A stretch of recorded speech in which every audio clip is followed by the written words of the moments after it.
Tanda kapaline, Bwenya kaparina, urage bipiwo, dagi soroso, urage bipiwo, dagi soroso.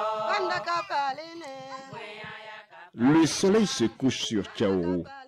C'est l'heure où le moustique se réveille. Mais dans la commune la plus vaste du Bénin, les mères de famille n'ont plus peur.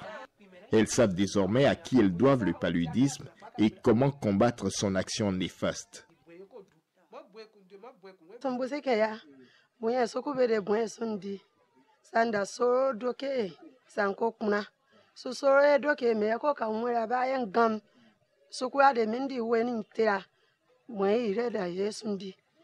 La commune de Tchaourou, c'est 7256 km² dans le département du Borgou au nord-est du Bénin. Selon le recensement de la population et de l'habitat de 2002, 106 661 âmes y vivent, répartis sur 7 arrondissements, 31 villages et 7 quartiers de ville. Et à Tchaourou, comme dans d'autres communes, on s'applique à mettre en œuvre la politique de lutte contre le paludisme du gouvernement béninois qu'appuient de nombreux partenaires dont la Banque mondiale. La zone sanitaire de Tchaourou a été appuyée par le PALP. Et le PALP fait la lutte contre le paludisme. Et l'activité qui a été l'activité saillante, c'est la mise en œuvre de la mini-campagne de distribution des moustiquaires imprégnés. C'est notre zone qui a été identifiée pour être zone pilote. Et en dehors de ça, il y a la prise en charge des enfants de 0 à 5 ans par rapport au paludisme simple et au paludisme grave. Et également la sensibilisation des communautés pour ce qui concerne la prévention du paludisme. Si les étrangers venaient pour leur parler, ceux qui ne comprenaient pas, comme nous sommes des relais dans le village, si on leur parle, elles acceptent. Pour le nettoyage des environnements aussi, elles font ça.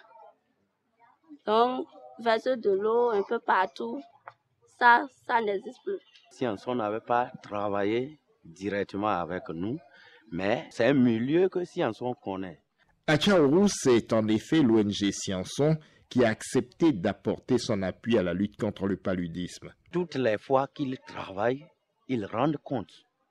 Et on les voit venir, ils vont dans les localités. Donc on sent qu'ils sont disponibles pour travailler. Quand il y a la disponibilité, les efforts sont conjugués et puis le résultat sera atteint. Scienson signifie un lampe bâtonnon pour un lendemain meilleur. Puisque nous travaillons avec les communautés, nous avons voulu prendre et lui donner un nom qui soit endogène. Scienson ONG, à l'instar des autres ONG, et joue le rôle d'interface entre le projet d'appui à la lutte contre le palud et les communautés à la base. Nous intervenons beaucoup plus dans le domaine d'IEC, d'information, éducation, communication, pour un changement de comportement favorable.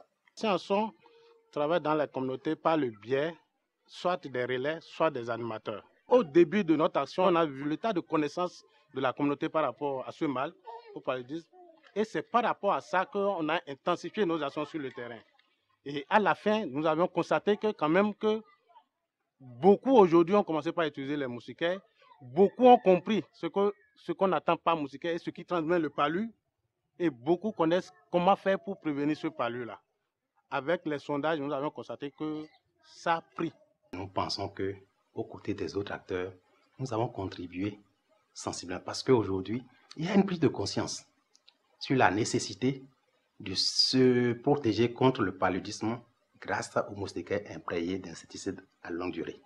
C'est déjà important. Et quand vous allez aujourd'hui dans les villages où nous intervenons, les gens essayent de garder l'alentour de leur maison plus ou moins propre. Et l'autre chose aussi, c'est que vous allez constater, quand vous allez dans les centres de santé, c'est vrai, le palu, il y en a, mais très tôt, c'est pris en charge déjà au niveau des communautés. On n'attend plus forcément que la maladie s'aggrave avant la prise en charge.